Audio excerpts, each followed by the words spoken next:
Smart classes में आप सभी का स्वागत है।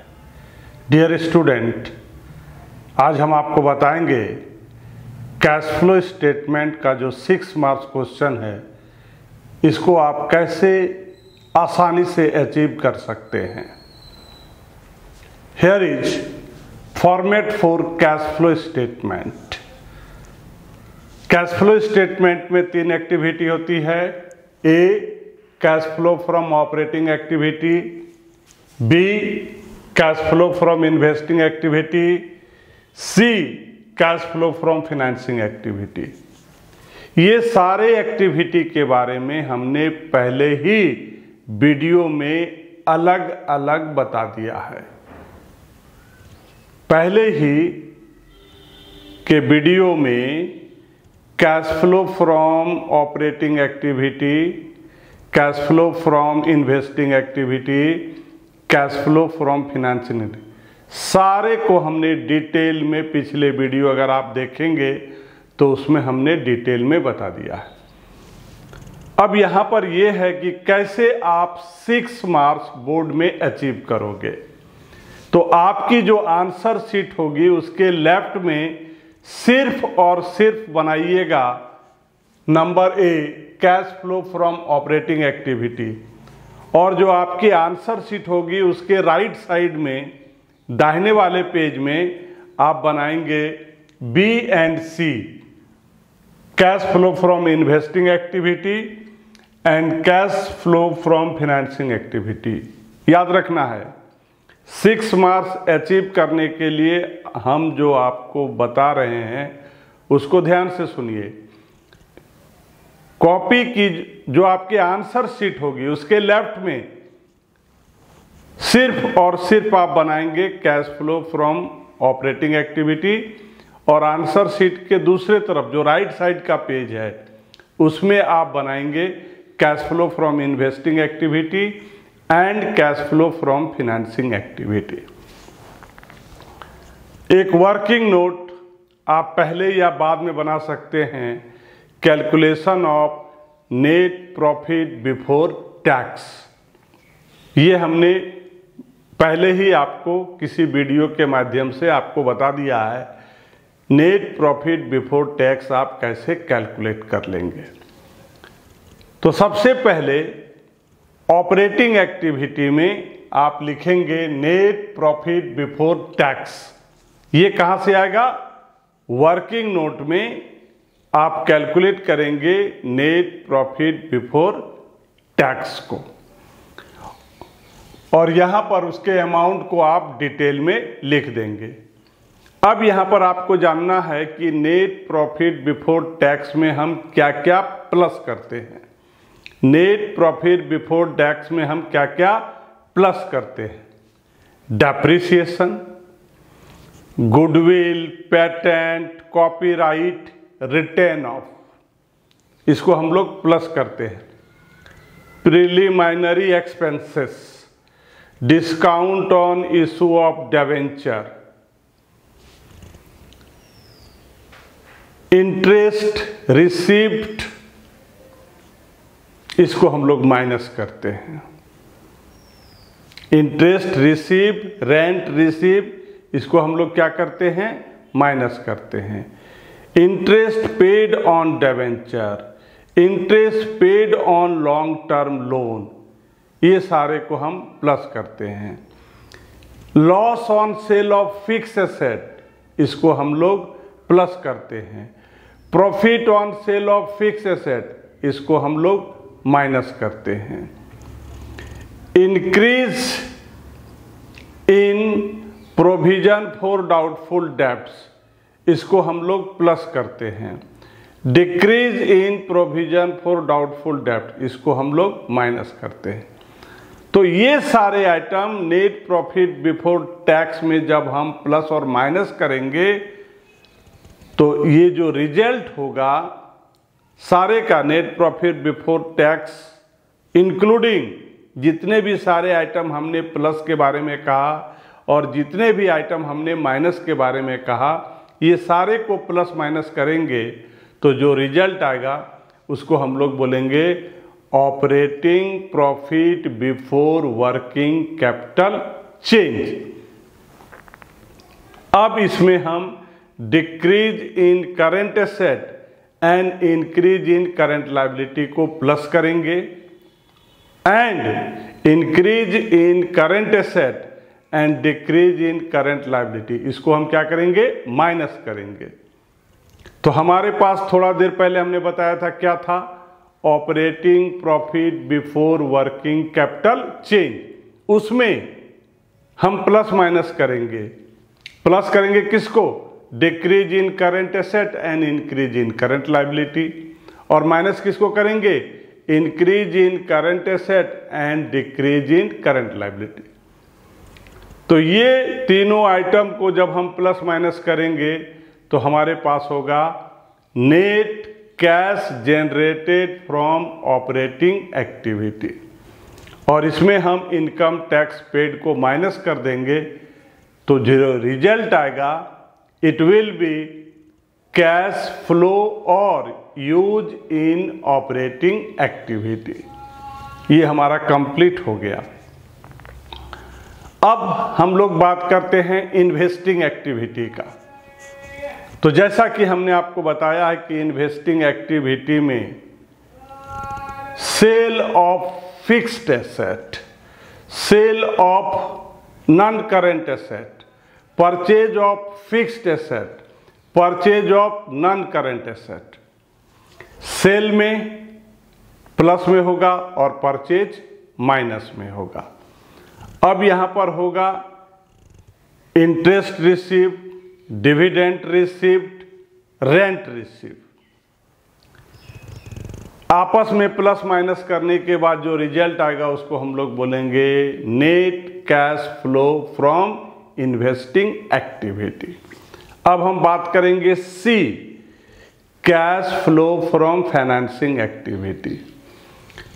Issue of share and debenture, issue of share and debenture, long term borrowing, increase in bank overdraft, ये सारे को प्लस करेंगे।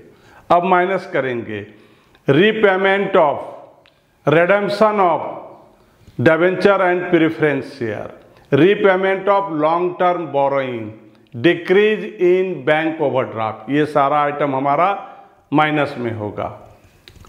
और माइनस में होगा propose dividend previous year, interim dividend, interest paid on debenture, interest paid on preference share, interest paid on bank overdraft, ये सारा हमारा माइनस होगा। सारे को जब हम प्लस माइनस करेंगे तो हमारे पास जो रिजल्ट आएगा it will be net cash flow from financing activity. अब हम क्या करेंगे, net cash, net increase and decrease in cash and cash equivalent, that means A को, बी को और सी को, तीनों को प्लस करेंगे तो हमारे पास जो रिजल्ट आएगा वो क्या होगा, नेट इंक्रीज और decrease in cash and cash equivalent. इसमें हम लोग ओपनिंग को प्लस कर देंगे तो जो रिजल्ट आएगा it will be cash and cash equivalent end of the year, जो ऑलरेडी आपका क्वेश्चन में दिया रहता है। अकाउंटेंसी का ये एक ऐसा चैप्टर है जिसका आंसर क्वेश्चन में दिया हुआ रहता है, तो वेरी सिंपल है। और इस 6 मार्क्स को ऑब्टेन करने के लिए डेली आपको सुबह में नाश्ता करने के बाद और रात में डिनर करने से पहले 2 सवाल जरूर बनाइए। गारंटी है कि ये 6 मार्क्स बोर्ड में आपका रखा हुआ है। Once again, cash flow statement for the year ending, यहां पर हम लोग डेट लिखेंगे, closing date. First is A, cash flow from operating activity. A left side आपके पेज में सिर्फ आप बनाएंगे cash flow from operating activity. Net profit before tax, ये आप वर्किंग नोट में कैलकुलेट कर लेंगे। नेट प्रॉफिट बिफोर टैक्स, उसके अमाउंट को आप यहाँ पर डिटेल में यहाँ लिखेंगे। अब हम बताएंगे कि नेट प्रॉफिट बिफोर टैक्स में क्या क्या प्लस होता है। Number 1 depreciation, number 2 preliminary expenses, discount on issue of debenture written off, number 3 goodwill और patent trademark written off, number 4 interest paid on short term and long term borrowing, number 5 interest paid on bank overdraft, number 6 loss on sale of fix asset, number 7 increase in provision for doubtful डेब्ट। ये सारे item को net profit before tax में plus करते हैं। अब net profit before tax में हम माइनस क्या करते हैं? Interest, dividend, rental income receive, interest, rental income receive, इसको हम लोग माइनस करते हैं नेट प्रॉफिट बिफोर टैक्स में। Profit on sale of fix asset minus करते हैं नेट प्रॉफिट बिफोर टैक्स में। Decrease in provision for doubtful debts minus करते हैं नेट प्रॉफिट बिफोर टैक्स में। यहाँ जो आप आइटम यहाँ से यहाँ देख रहे हैं, कुछ प्लस में है कुछ माइनस में, आपस में कैलकुलेशन करने के बाद एक रिजल्ट आएगा, इसको हम लोग बोलते हैं operating profit before working capital change. इसमें हम लोग ऐड करते हैं decrease in current asset and increase in current liability को प्लस करते हैं और माइनस करते हैं increase in current asset and decrease in current liability. ये तीनों का कैलकुलेशन करने के बाद जो रिजल्ट आएगा ये क्या होगा?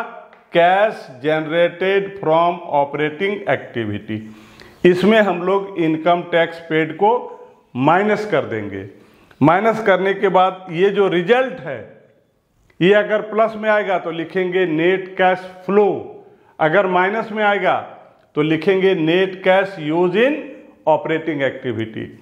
ये जो इस अकाउंट को क्लोज कर देंगे और ये अमाउंट को उठा करके हम अमाउंट वाले कॉलम में रख देंगे। ऑपरेटिंग एक्टिविटी को आंसर शीट के सिर्फ लेफ्ट साइड में बनाना है, याद रखिएगा। अब हम लोग आंसर शीट के राइट साइड की बात करते हैं। B number cash flow from investing activity. Cash flow from investing activity में नंबर 1 में क्या आएगा? Proceed from sale of fix asset. Fix asset को सेल करने से जो भी अमाउंट आएगा उसको हम लिखेंगे प्लस में। Proceed from sale of non current investment. Non current investment को सेल करेंगे, जो भी अमाउंट आएगा उसको हम प्लस में लिखेंगे। परचेज ऑफ फिक्स एसेट, अब परचेज दैट मीन्स आउटफ्लो होगा माइनस में। Purchase of non current investment minus में। Interest and dividend receive plus में। रेंट रिसीव प्लस में। इसको याद करने का बहुत आसान तरीका है। अगर फिक्स एसेट का सेल होगा तो परचेज भी होगा, नॉन करंट एसेट का सेल होगा तो परचेज भी होगा, और एडिशनल में rent receive, interest receive, dividend receive. आपस में इसको प्लस माइनस करेंगे तो एक अमाउंट आएगा, इसको यहाँ क्लोज कर देंगे और इसी अमाउंट को उठा करके हम यहाँ रख देंगे।